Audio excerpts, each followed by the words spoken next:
नमस्कार, जय जोहार।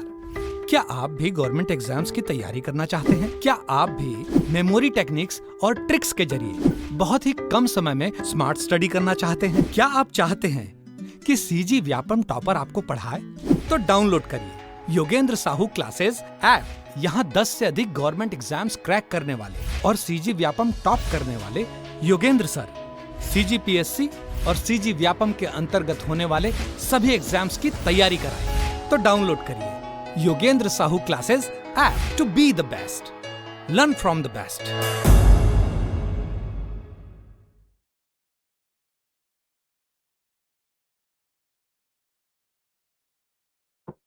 नमस्कार दोस्तों, स्वागत है आपका योगेंद्र साहू ऑनलाइन क्लासेस में। मैं आपका दोस्त, आपका होस्ट, आपका ट्यूटर दीपक आपका स्वागत करता हूं इस योगेंद्र साहू ऑनलाइन क्लासेस के प्लेटफॉर्म में। अभी हमारा पॉलिटी का एमसीक्यूज़ का सीरीज़ चल रहा है, जिसमें हम एमसीक्यूज़ को सॉल्व कर रहे हैं, प्लस उस पूरे टॉपिक का विश्लेषण भी कर रहे हैं, रिवीजन भी कर रहे हैं। क्विक रिवीजन के फॉर्मेट में यह एमसीक्यूज़ चल रहा है। राष्ट्रपति तक हमारे पूरे टॉपिक कंप्लीट हो गए हैं। होप सो कि आपको इन वीडियो से फ़ायदा मिल रहा होगा, आपकी तैयारी इन वीडियो से पुख्ता हो रही होगी। हमारा आज का अगला टॉपिक है उपराष्ट्रपति, है ना। संविधान में दूसरा सबसे बड़ा पद जो होता है वो उपराष्ट्रपति का होता है। तो आज का हमारा टॉपिक है उपराष्ट्रपति। उपराष्ट्रपति पद ये भी नहीं बोल सकते कि कम इंपॉर्टेंट है, ये भी नहीं बोल सकते कि ज़्यादा इंपॉर्टेंट है।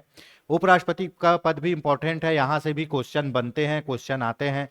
उपराष्ट्रपति पद में वैसे तो कोई स्पेशल काम नहीं है, लेकिन इनके दो काम है कि जब राष्ट्रपति ना रहे तो उपराष्ट्रपति राष्ट्रपति के रूप में काम करता है और राज्यसभा का पदेन अध्यक्ष होता है। तो आइए दोस्तों देखते हैं कि उपराष्ट्रपति के बारे में किस टाइप के क्वेश्चन आ सकते हैं, और वो जिस टॉपिक से रहेंगे उस टॉपिक का पूरा अध्ययन हम करते हैं। तो वीडियो को चालू करते हैं, क्वेश्चन बनाना चालू करते हैं। होप सो आप वीडियो के अंत तक बने रहेंगे और हमारे साथ इसी तरह जुड़े रहेंगे, अपनी तैयारी को पुख्ता करेंगे। योगेंद्र साहू का क्लासेस आपके साथ हमेशा खड़ा है। देखते हैं उपराष्ट्रपति, भारत का उपराष्ट्रपति।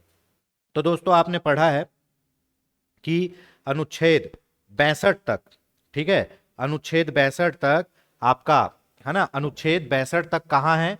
अनुच्छेद 62 तक राष्ट्रपति है, ठीक है। राष्ट्रपति का जो अनुच्छेद कहाँ तक है? राष्ट्रपति का अनुच्छेद 52 से चालू होके अनुच्छेद 62 तक है, ठीक है। और अनुच्छेद 63 से क्या चालू हुआ है दोस्तों?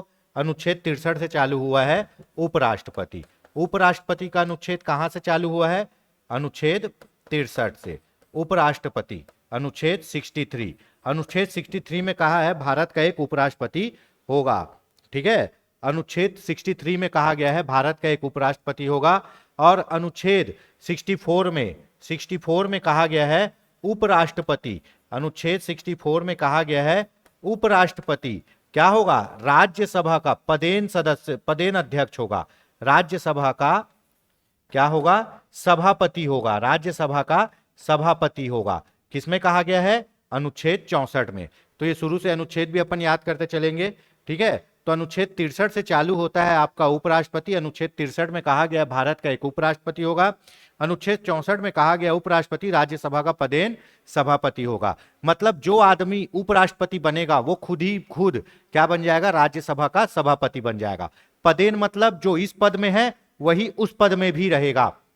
तो उपराष्ट्रपति जो आदमी बनता है, उपराष्ट्रपति जो आदमी बनता है वो डायरेक्टली उपराष्ट्रपति होने के नाते कहां का सभापति बन जाता है, कहां का अध्यक्ष बन जाता है? राज्यसभा का। और एक चीज याद रखिएगा दोस्तों, उपराष्ट्रपति को उपराष्ट्रपति पद की वेतन नहीं मिलती। उपराष्ट्रपति पद को राज्यसभा के पदेन सभापति पद का वेतन मिलता है। यह बात ध्यान रखिएगा, उपराष्ट्रपति को उपराष्ट्रपति पद का वेतन नहीं मिलता, बल्कि राज्यसभा का पदेन सभापति होने के नाते उपराष्ट्रपति को वेतन एवं भत्ते दिए जाते हैं, ठीक है।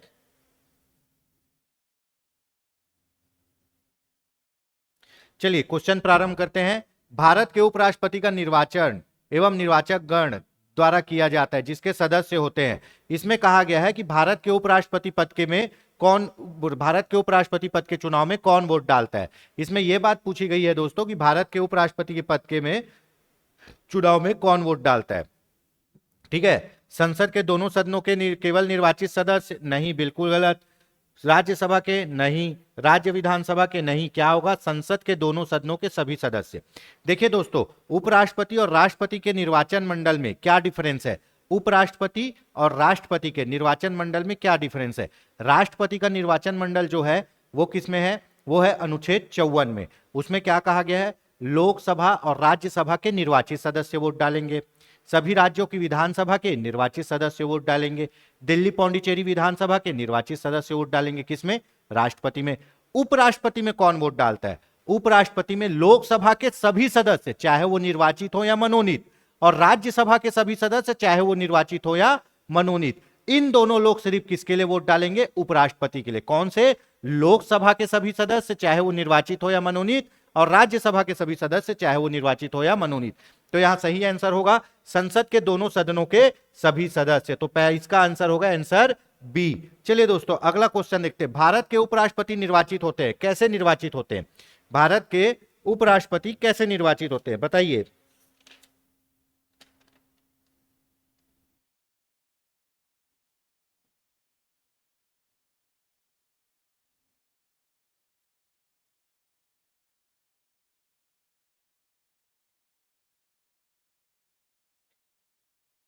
देख लेते हैं। जनता द्वारा, निर्वाचक मंडल वाला जो राष्ट्रपति का निर्वाचन करता है, संसद के दोनों सदनों द्वारा, राज्यों के विधानमंडलों द्वारा। अभी बात की है सर दोस्तों कि उपराष्ट्रपति पद के निर्वाचन में लोकसभा के सभी सदस्य चाहे वो निर्वाचित हो या मनोनीत हो, और राज्यसभा के सभी सदस्य चाहे वो निर्वाचित हो या मनोनीत हो। तो इसका भी आंसर क्या होगा, संसद के दोनों सदनों के सदस्यों द्वारा। ठीक है, अगला क्वेश्चन देख लेते हैं। निम्नलिखित कथनों पर विचार कीजिए, इन कथनों में से कौन से सही है, सही है पूछ रहे दोस्तों। राष्ट्रपति की तरह उपराष्ट्रपति का चुनाव भी अप्रत्यक्ष होता है, बिल्कुल अप्रत्यक्ष होता है दोस्तों, क्योंकि उसमें हम लोग वोट डालने नहीं जाते। उनमें कौन वोट डालता है, राष्ट्रपति के चुनाव में कौन वोट डालता है, लोकसभा के सभी सदस्य चाहे वो निर्वाचित हो या मनोनीत हो, राज्यसभा के सभी सदस्य चाहे वो निर्वाचित हो या मनोनीत हो, है ना। राज्यों की विधायिकाओं के सदस्य दोनों चुनाव में महत्वपूर्ण भूमिका निभाते हैं, ठीक है, नहीं निभाते। तो इसमें क्या होगा, केवल एक सही है दोस्तों कि राष्ट्रपति की तरह उपराष्ट्रपति का चुनाव भी क्या होता है, अप्रत्यक्ष होता है दोस्तों। ठीक है, उसके बाद ये कभी कभी पूछा जाता है दोस्तों कि हमारे यहाँ उपराष्ट्रपति पद का कहां से लिया गया है। तो हमारे यहाँ उपराष्ट्रपति पद अमेरिका के राष्ट्रपति की तर्ज पर रखा गया है। कहां से लिया गया है उपराष्ट्रपति का पद, उपराष्ट्रपति का पद हमारे यहाँ अमेरिका के राष्ट्रपति के जैसा है। उपराष्ट्रपति का पद हमारे यहाँ किसके जैसा है, अमेरिका के उपराष्ट्रपति, अमेरिका के उपराष्ट्रपति के जैसा है। ठीक है, अमेरिका के उपराष्ट्रपति के जैसा है हमारे यहां। ठीक है, ये हो गया। तो इसमें होगा केवल एक सही। अगला देख लेते हैं दोस्तों। नीचे दो वक्तव्य दिए गए हैं, एक को कथन एक कहा गया जबकि दूसरे को आर कहा गया। कोई व्यक्ति उपराष्ट्रपति निर्वाचित होने का पात्र तभी होगा जब वह राज्यसभा के सदस्य निर्वाचित होने के लिए पात्र हो। उपराष्ट्रपति राज्यसभा का पदेन सभापति होता है। तो चलिए दोस्तों इस क्वेश्चन पर डिस्कस कर लेते हैं। आपको यह पता है कि अनुच्छेद किसमें 63 में कहा गया है भारत का एक उपराष्ट्रपति होगा। आपको यह भी पता है अनुच्छेद 64 में कहा गया है कि उपराष्ट्रपति राज्यसभा का पदेन सभापति बन जाएगा। जो आदमी उपराष्ट्रपति रहेगा वही राज्यसभा का सभापति भी बन जाएगा। ठीक है, ये बात तो कही गई है। ठीक, उसके बाद उपराष्ट्रपति के लिए निर्वाचन के लिए योग्यता किसमें, अनुच्छेद 66 में, अनुच्छेद 66(3) में उपराष्ट्रपति की योग्यताएं दी गई है। क्या दी गई है, योग्यता, है ना। अनुच्छेद 66(3) में, अनुच्छेद 66(3) में उपराष्ट्रपति बनने के लिए योग्यताएं दी गई है। पहला क्या है उसका, पहला सब में कॉमन है, भारत का नागरिक। क्या है, भारत का नागरिक। दूसरा क्या है, 35 वर्ष की आयु पूर्ण, 35 वर्ष की आयु पूर्ण, है ना। और तीसरा मोस्ट इंपॉर्टेंट क्या है दोस्तों, राज्यसभा का सदस्य बनने की योग्यता, राज्यसभा का सदस्य बनने की योग्यता। ठीक है, राज्यसभा का सदस्य बनने की योग्यता होनी चाहिए, बनने की योग्यता होनी चाहिए। ठीक है, तो उपराष्ट्रपति पद की योग्यता क्या क्या होती है, पहले तो उस आदमी को भारत का नागरिक होना चाहिए, दूसरा उसको 35 वर्ष की आयु पूरी कर लेनी चाहिए, और तीसरा उसको राज्यसभा का सदस्य बनने की उसमें योग्यता होनी चाहिए। ठीक है, ये चीज है। वही आपका किसमें, आपका राष्ट्रपति की योग्यता क्या है कि 35 वर्ष की आयु पूरी कर चुका हो, भारत का नागरिक हो और लोकसभा सदस्य बनने की योग्यता हो। किसमें? राष्ट्रपति में। और उपराष्ट्रपति कहां पदेन अध्यक्ष होता है? समझिए, उपराष्ट्रपति पदेन अध्यक्ष किसका होता है? राज्यसभा का। तो उसके लिए सदस्य बनने की योग्यता कहां की रखनी चाहिए? राज्यसभा की। तो उपराष्ट्रपति पद की योग्यता 66 अनुच्छेद 66(3) में दिया गया है। भारत का नागरिक हो, 35 वर्ष की आयु पूरी कर चुका हो, राज्यसभा का सदस्य बनने की योग्यता रखता हो। अब देखते हैं, कोई व्यक्ति उपराष्ट्रपति निर्वाचित होने का तभी पात्र होगा जब राज्यसभा का सदस्य बनने के लिए हो योग्यता हो। बिल्कुल सही है। उपराष्ट्रपति राज्यसभा का पदेन सभापति होता है, यह भी सही है। ठीक है, अब इसका उत्तर देख लेते हैं। इसका उत्तर क्या होता है? ठीक है, इसका उत्तर दोनों ए और आर सत्य है और आर ए का सही स्पष्टीकरण है। तो इसका उत्तर क्या होगा दोस्तों? ए होगा। क्यों? क्योंकि कारण और कार्य परिणाम दोनों मिल रहे हैं, है ना। उपराष्ट्रपति को राज्यसभा का सदस्य बनने की योग्यता मांगता है क्योंकि उपराष्ट्रपति ही राज्यसभा का पदेन सभापति बनता है। तो इसका ऑप्शन होगा ऑप्शन ए। ठीक है, अब अगला क्वेश्चन देखते हैं दोस्तों। क्या है अगला क्वेश्चन? राज्यसभा का सभापति कौन होता है? राज्यसभा का सभापति अनुच्छेद 64 के अनुसार उपराष्ट्रपति। कौन? उपराष्ट्रपति। राज्यसभा का क्या होगा? पदेन सभापति। क्या? पदेन सभापति। जो आदमी उपराष्ट्रपति होगा वो बाय डिफॉल्ट राज्यसभा का सभापति होगा, पदेन सभापति। ठीक है, किसका? राज्यसभा का। तो इसमें क्या होगा? राज्यसभा का सभापति कौन होता है? उपराष्ट्रपति होता है दोस्तों। भारत का उपराष्ट्रपति देखते हैं। भारत का उपराष्ट्रपति क्या बोल रहा है? भारत का द्वितीय उच्चतम प्रतिष्ठित पदाधिकारी है। बिल्कुल है, बिल्कुल है। हायरार्की में पहले आता है राष्ट्रपति, उसके बाद आता है उपराष्ट्रपति, हायरार्की में, है ना। के पास पद से संबंधित कोई औपचारिक दायित्व तो नहीं है, नहीं है, ये भी सही है। देखिए दोस्तों, उपराष्ट्रपति का कोई भी कार्य निश्चित नहीं है। संविधान में उपराष्ट्रपति का कोई काम नहीं बताया गया है। उपराष्ट्रपति का एक ही काम है, राज्यसभा का सभापति होने का। उपराष्ट्रपति का एक ही काम है, राज्यसभा का सभापति होने का। के पास पद से संबंधित कोई औपचारिक दायित्व तो नहीं है, बिल्कुल सही है। राष्ट्रपति की अनुपस्थिति में उनके कार्य का निर्वहन करता है, बिल्कुल करता है। देखिए दोस्तों, अगर राष्ट्रपति त्याग पत्र दे दे, राष्ट्रपति की मृत्यु हो जाए, राष्ट्रपति का त्याग पत्र दे दे, मृत्यु हो जाए, या राष्ट्रपति छुट्टी पे जाए, तो कौन आदमी राष्ट्रपति का काम निभाएगा? उपराष्ट्रपति निभाएगा। अगर राष्ट्रपति त्याग पत्र दे दे, वो छुट्टी ले ले, या उसकी मृत्यु हो जाए, है ना, तो उसके जगह पे काम कौन करेगा? उपराष्ट्रपति करेगा। और उपराष्ट्रपति जब राष्ट्रपति के पद पर काम करता है तो वो राष्ट्रपति पद की शपथ लेता है और पूरे फुल फ्लैश में राष्ट्रपति जैसे काम करता है ना। उपराष्ट्रपति जब राष्ट्रपति के पद पर जाता है तो वो राष्ट्रपति पद की शपथ लेगा और राष्ट्रपति पद के जैसे ही काम करेगा और उसको पूरे वेतन और भत्ते राष्ट्रपति के ही मिलेंगे। अब उपराष्ट्रपति राष्ट्रपति का जब काम कर रहा है तो राज्यसभा का सभापति का काम कौन करेगा? जब राज्यसभा का सभापति का काम राज्यसभा का उपसभापति करेगा, या उन लोग जो लिस्ट बना के रखेंगे उनमें से कोई एक आदमी राज्यसभा का सभापति काम करेगा। ठीक है, उस समय ऐसा नहीं होगा कि उपराष्ट्रपति राज्यसभा का सभापति भी बन जाएगा और राष्ट्रपति भी बन जाएगा, बिल्कुल नहीं होगा। अगर उपराष्ट्रपति राष्ट्रपति के पद पर गया है, अगर उपराष्ट्रपति राष्ट्रपति के पद पर गया है तो वो केवल राष्ट्रपति का काम निभाएगा और राष्ट्रपति का वेतन और भत्ता लेगा। ठीक है, और उस समय उसका जो उपराष्ट्रपति का पद है, जो राज्यसभा के सभापति का पद है, वो कौन? वो उपसभापति निभाएगा। ठीक है दोस्तों, तो यहां तक बात हो गई। तो राष्ट्रपति की अनुपस्थिति में उसका काम कौन करता है? उपराष्ट्रपति करता है। राष्ट्रपति की पद त्याग, अपदस्थीकरण अथवा मृत्यु के चलते राष्ट्रपति के रूप में काम करता है, बिल्कुल करता है दोस्तों। तो इसका ऑप्शन क्या होगा? उपरोक्त चारों सही है।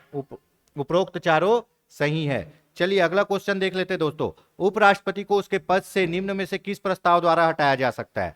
किसके प्रस्ताव द्वारा? देखिए दोस्तों, अनुच्छेद 64 के अनुसार यह कहा जाता है कि उपराष्ट्रपति बाय डिफॉल्ट राज्यसभा का पदेन सभापति होगा। अनुच्छेद 64 के अनुसार यह कहा जाता है कि उपराष्ट्रपति बाय डिफॉल्ट राज्यसभा का पदेन सभापति होगा। ठीक है दोस्तों, और उसको हटाने के लिए प्रस्ताव कहां लाएंगे? उसको हटाने के लिए प्रस्ताव लाएंगे राज्य परिषद में। राज्य परिषद मतलब राज्य सभा में, क्योंकि उपराष्ट्रपति कहां बैठता है? उपराष्ट्रपति बैठता है राज्यसभा में। कैसे? अनुच्छेद 64 के अनुसार जो आदमी उपराष्ट्रपति होगा राज्यसभा का पदेन सभापति हो जाएगा। और राज्यसभा में कैसे हटाएंगे? तत्कालिक सदस्यों के बहुमत से। जितने लोग राज्यसभा में बैठे हैं, कुल सदस्य नहीं दोस्तों, वहां लिखा है तत्कालिक सदस्य। जितने लोग राज्यसभा में बैठे हैं, अगर वो एक साधारण बहुमत पारित कर दे तो राज्यसभा का सभापति मतलब उपराष्ट्रपति अपने पद से हट जाएगा। ठीक है, उपराष्ट्रपति अपने पद से हट जाएगा। पर यह प्रस्ताव किसके द्वारा स्वीकृत होनी चाहिए? लोकसभा द्वारा। उस प्रस्ताव में सहमति किसकी होनी चाहिए? लोकसभा की। राष्ट्रपति को हटाना बहुत आसान है। ठीक है, देखिए, सॉरी, माफ कीजिएगा, उपराष्ट्रपति को हटाना बहुत आसान है। उपराष्ट्रपति को हटाना बहुत आसान है। क्यों? क्योंकि उपराष्ट्रपति बैठता कहां पे है? राज्यसभा में। वो राज्यसभा का क्या होता है? पदेन सभापति होता है। तो उसको हटाएंगे कहां? राज्यसभा में ही हटाएंगे। अब हटाएंगे कैसे? राज्यसभा में एक सामान्य प्रस्ताव लाएंगे। ठीक है, साधारण प्रस्ताव लाएंगे जिसमें साधारण बहुमत की जरूरत पड़ेगी। साधारण बहुमत मतलब जितने लोग सदन में उपस्थित है, कुल संख्या नहीं, तत्कालिक संख्या। उस समय जितने लोग सदन में उपस्थित है, अगर वो साधारण बहुमत से प्रस्ताव पारित कर देते हैं उपराष्ट्रपति को हटाने का, तो राष्ट्रपति पद से हट जाएगा। पर यह प्रस्ताव पे सहमति किसकी होनी चाहिए? लोकसभा की। तो राष्ट्रपति उपराष्ट्रपति को हटाने के प्रस्ताव पे सहमति किसकी होनी चाहिए? लोकसभा की। ठीक है, तो उपराष्ट्रपति को कहां से हटाया जाता है? राज्यसभा से। राज्यसभा से भी कैसे हटाया जाता है? साधारण बहुमत से। साधारण बहुमत से। ठीक है, साधारण बहुमत से। और जिसमें कैसे? तत्कालिक सदस्यों द्वारा, कुल सदस्यों नहीं, जितने सदस्य राज्यसभा में बैठे हैं उनके बहुमत से। ठीक है, उसके बाद तत्कालिक सदस्यों द्वारा, और इसमें किसकी? लोकसभा की स्वीकृति होनी चाहिए। किसकी? लोकसभा की स्वीकृति होनी चाहिए। ऐसा नहीं अपने आप में हटा दिए, लोकसभा से पूछे नहीं, लोकसभा की स्वीकृति आवश्यक है। ठीक है, तो ये होता है आपका उपराष्ट्रपति को हटाने का। तो उपराष्ट्रपति को कहां से हटाया जाता है? राज्य परिषद से। राज्य परिषद को ही राज्यसभा बोलते हैं। चलिए दोस्तों, अगला क्वेश्चन देखते हैं। ठीक है, भारत के उपराष्ट्रपति को पदच्युत करने संबंधी प्रस्ताव पारित किया जा सकता है। अभी बताया कहां पारित किया जा सकता है? केवल राज्यसभा में। केवल राज्यसभा में। और राज्यसभा में भी कैसे? राज्यसभा में 14 दिन पूर्व सूचना देंगे उपराष्ट्रपति को। राष्ट्रपति को हटाने के लिए भी 14 दिन पूर्व सूचना देते हैं और उपराष्ट्रपति को हटाने के लिए भी 14 दिन पूर्व सूचना देते हैं। 14 दिन पूर्व सूचना देंगे उपराष्ट्रपति को और प्रस्ताव लाया जाएगा। प्रस्ताव पे मतदान कैसे करेंगे? तत्कालिक सदस्यों के। उपराष्ट्रपति को हटाने के लिए राज्यसभा में जब मतदान होगा तो वो साधारण बहुमत से होगा। ठीक है, 2/3 बहुमत से नहीं होगा, साधारण बहुमत से होगा। और साधारण बहुमत में भी सदस्य संख्या क्या रहेगी? तत्कालिक जो लोग वहां बैठे हैं, कुल संख्या नहीं, तत्कालिक जितने लोग उपस्थित हैं, अगर उन लोग अपने बहुमत से राष्ट्रपति को उपराष्ट्रपति को हटा देते हैं, उन लोग अपने बहुमत से उपराष्ट्रपति को हटा देते हैं, तो राष्ट्रपति अपने पद से हट जाएगा। पर उसके लिए किसकी स्वीकृति आवश्यक है? लोकसभा की स्वीकृति आवश्यक है। ठीक है दोस्तों, तो कहां हटाया जाता है? राज्यसभा में। चलिए अगला क्वेश्चन देखते हैं। निम्न में से किस एक की अध्यक्षता ऐसे द्वारा की जाती जो उसका सदस्य नहीं होता? तो इसका भी ऑप्शन होगा दोस्तों क्या? राज्यसभा। देखिए, आपके राज्यसभा के सभापति कौन होते हैं? अनुच्छेद 64 के अनुसार उपराष्ट्रपति होते हैं। तो उपराष्ट्रपति राज्यसभा का चुनाव लड़ते हैं क्या? नहीं। वो किसका चुनाव लड़ते हैं? उपराष्ट्रपति का। उपराष्ट्रपति बन गए, इसीलिए वो क्या बन जाते हैं? राज्यसभा के पदेन सभापति। तो अब बताइए कि उपराष्ट्रपति राज्यसभा का सदस्य है क्या? नहीं है दोस्तों। तो पहला ऐसा आदमी है जो उस सदन का सदस्य ना होते हुए भी अध्यक्ष बनता है। यह पूछा जाता है ऐसा कौन सा सदन है जिसका सदस्य ना होते हुए भी कोई दूसरा अध्यक्ष बनता है? तो कौन बनता है? उपराष्ट्रपति। उपराष्ट्रपति राज्यसभा का अध्यक्ष कैसे बनता है? क्योंकि वो उपराष्ट्रपति है इसीलिए। या जो आदमी उपराष्ट्रपति के पद पर रहेगा वो बाय डिफॉल्ट क्या बन जाएगा? राज्यसभा का सभापति। जो आदमी उपराष्ट्रपति के पद पर रहेगा वो बाय डिफॉल्ट राज्यसभा का सभापति बन जाएगा, पर वो उसका सदस्य नहीं होता। और उपराष्ट्रपति का वेतन प्राप्त नहीं होता, बल्कि राज्यसभा के सभापति की अध्यक्षता का वेतन प्राप्त होता है, जो है 4 लाख रुपए। जो कितना है दोस्तों? 4 लाख रुपए। उपराष्ट्रपति का वेतन कितना है दोस्तों? 4 लाख रुपए प्रति माह है। ठीक है, अभी बढ़ गया है ना? तो उपराष्ट्रपति राज्यसभा का सभापति नहीं, राज्यसभा का सदस्य नहीं होता। उपराष्ट्रपति राज्यसभा का सदस्य नहीं होता, तब भी वो राज्यसभा का क्या बन जाता है? सभापति। कौन से अनुच्छेद के द्वारा? अनुच्छेद 64 के द्वारा। अनुच्छेद 64 में कहा गया है जो आदमी उपराष्ट्रपति होगा वही राज्यसभा का पदेन सभापति होगा। और उपराष्ट्रपति को हटाने का प्रस्ताव कहां लाया जाता है? केवल राज्यसभा में लाया जाता है। ठीक है, ये हो गया। चलिए आगे देखते हैं। निम्नलिखित में से कौन सा सही है? संविधान संशोधन विधेयक संसद के दोनों सदनों द्वारा अलग अलग विशेष बहुमत से पारित होना चाहिए। बिल्कुल सही है।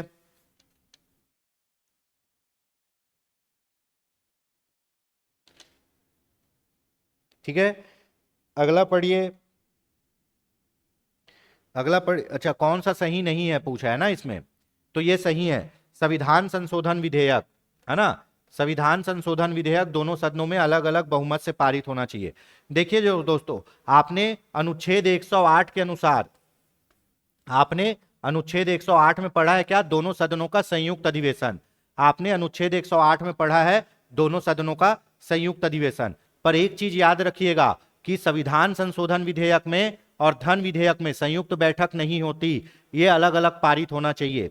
संविधान संशोधन विधेयक में और धन विधेयक में संयुक्त बैठक नहीं होती है, ठीक है, ये अलग अलग पारित होना चाहिए, तो ये सही है। सर्वोच्च न्यायालय में संविधान संबंधों की मामलों की सुनवाई कम से कम 5 न्यायाधीशों के द्वारा की जाएगी, ये भी सही है दोस्तों।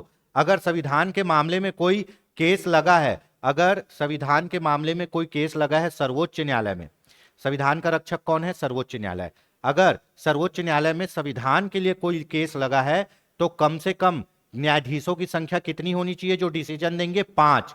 5 इसलिए ताकि बहुमत मिल सके, एक तरफ 3 एक तरफ 2, या तो हाँ या ना, ताकि मतलब ताकि सुस्पष्ट बहुमत आ सके, है ना, ताकि क्लियर बहुमत आ सके, डिसीजन क्लियर हो सके, इसलिए कम से कम 5 न्यायाधीश रहेंगे जब संविधान के ऊपर कोई फैसला करना हो, यह भी सही है। प्रेस की स्वतंत्रता, मूल अधिकार वाक स्वतंत्रता और अभिव्यक्ति की स्वतंत्रता में सम्मिलित है, ये पढ़े हैं दोस्तों, मूल अधिकार में आपने पढ़ा है ना 19(1) का, अनुच्छेद 19(1) का, इसी में क्या है, इसी में है वाक अभिव्यक्ति की स्वतंत्रता, जिसमें आपका क्या है, प्रेस की भी स्वतंत्रता है और प्रेस की स्वतंत्रता है और सूचना के अधिकार की भी स्वतंत्रता है, किसमें 19(1) का में, तो ये भी सही है। जाकिर हुसैन भारत के प्रथम उपराष्ट्रपति बने, नहीं, कौन बने, डॉक्टर सर्वपल्ली राधाकृष्णन भारत के प्रथम उपराष्ट्रपति थे, ठीक है, तो क्या गलत होगा, ऑप्शन डी गलत है, इसमें गलत क्या है, ऑप्शन डी गलत है, ठीक है, ये हो गया आपका क्या, उपराष्ट्रपति, ये आपका उपराष्ट्रपति हो गया। अब अपने को अगला क्या पढ़ना है, अपने को पढ़ना है केंद्रीय मंत्रिपरिषद, और ये पढ़ेंगे अपन नेक्स्ट क्लास में दोस्तों, ये पढ़ेंगे अपन नेक्स्ट क्लास में। तो आज के लिए इतना ही, छोटा टॉपिक था, जल्दी खत्म हो गया, मेरे ख्याल से आपको ये समझ में आ गया होगा। उपराष्ट्रपति में ये भी बता देता हूं एक बार फिर से कि अनुच्छेद 63 में ये कहा गया है कि भारत का एक उपराष्ट्रपति होगा, अनुच्छेद 64 के अनुसार जो आदमी उपराष्ट्रपति होगा वही राज्यसभा का पदेन सभापति हो जाएगा, ठीक है। उसके बाद अनुच्छेद 65 के अनुसार, है ना, अनुच्छेद 65 के अनुसार क्या करेगा, उपराष्ट्रपति राष्ट्रपति के कर्तव्यों का निर्वहन करेगा, ठीक है। मान लो अनुच्छेद 65 में कहा गया है कि अगर राष्ट्रपति नहीं है तो उसका काम कौन करेगा, उपराष्ट्रपति करेगा। अनुच्छेद 65 में यह बात कही गई है कि जब राष्ट्रपति नहीं रहेगा तो उपराष्ट्रपति उसका काम करेगा दोस्तों, ठीक है। उसके बाद अनुच्छेद 66 में कहा गया है कि राष्ट्रपति का निर्वाचन अनुपातिक प्रतिनिधित्व की एकल संक्रमणी मत प्रणाली द्वारा होगा। अनुच्छेद 66 में कहा गया उपराष्ट्रपति का निर्वाचन, अनुच्छेद 66 में कहा गया उपराष्ट्रपति का निर्वाचन अनुपातिक प्रतिनिधित्व की एकल संक्रमणी मत प्रणाली द्वारा होगा। और सेम यही चुनाव किसके द्वारा, किसके लिए होता है, राष्ट्रपति। तो राष्ट्रपति और उपराष्ट्रपति के चुनाव का नाम है अनुपातिक प्रतिनिधित्व की एकल संक्रमणी मत प्रणाली, दोनों सेम होता है, बस दोनों में वोट डालने वाले अलग अलग होते हैं, ठीक है। राष्ट्रपति के में पूरे निर्वाचित सदस्य, संसद के, राज्य विधानसभा के निर्वाचित सदस्य, दिल्ली पौंडीचेरी के निर्वाचित सदस्य, पर उपराष्ट्रपति के चुनाव में संसद के निर्वाचित और मनोनीत दोनों सदस्य, कुल सदस्य चाहे वो निर्वाचित हो या मनोनीत, दोनों भाग लेंगे, लोकसभा और राज्यसभा संसद के, ठीक है। उसके बाद अनुच्छेद 66 में ही कहा गया है क्या, अनुच्छेद 66 में ही राष्ट्रपति उपराष्ट्रपति पद की योग्यता बताई गई है दोस्तों।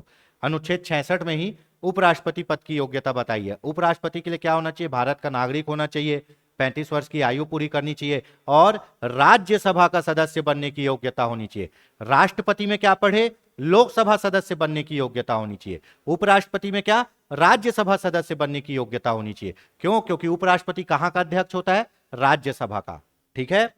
उसके बाद आगे देखते हैं, अगर उपराष्ट्रपति को अपना त्याग पत्र देना है तो अनुच्छेद 67 के अनुसार उपराष्ट्रपति अपना त्याग पत्र किसको देगा? राष्ट्रपति को देगा दोस्तों, है ना। अनुच्छेद 67 के अनुसार उपराष्ट्रपति अपना त्याग पत्र राष्ट्रपति को देगा, ठीक है। तो ये बातें उपराष्ट्रपति के लिए महत्वपूर्ण है। तो आज के लिए इतना ही। होप सो आपको ये वीडियो पसंद आया होगा। चैनल को सब्सक्राइब करिए, लाइक करिए, वीडियो को लाइक करिए, और आपके जो भी डाउट रहते हैं आप कमेंट में पूछ सकते हैं। हमारे द्वारा बिल्कुल उन डाउटों को कंसीडर किया जाएगा, समायोजित किया जाएगा, ठीक है। और इसी तरह के और वीडियो भी हमारे योगेंद्र साहू ऑनलाइन क्लासेस के द्वारा बनाए जा रहे हैं अलग अलग विषयों पर। वर्तमान में अभी चुनाव का रिजल्ट आ जाएगा, आचार संहिता खत्म हो जाएगी, फिर जो एग्जाम चालू होंगे तो उस समय आप इन वीडियो के द्वारा क्विक रिवीजन कर सकते हैं, इन वीडियो के द्वारा अपनी तैयारियों को पुख्ता कर सकते हैं। योगेंद्र साहू क्लासेस आपके साथ हमेशा खड़ा है दोस्तों, यकीन मानिए हम साथ मिलकर कुछ अच्छा करेंगे। तो आज के लिए इतना ही। खुश रहिए, स्वस्थ रहिए, सफल रहिए, स्वच्छ रहिए। जय हिंद, जय भारत, जय छत्तीसगढ़।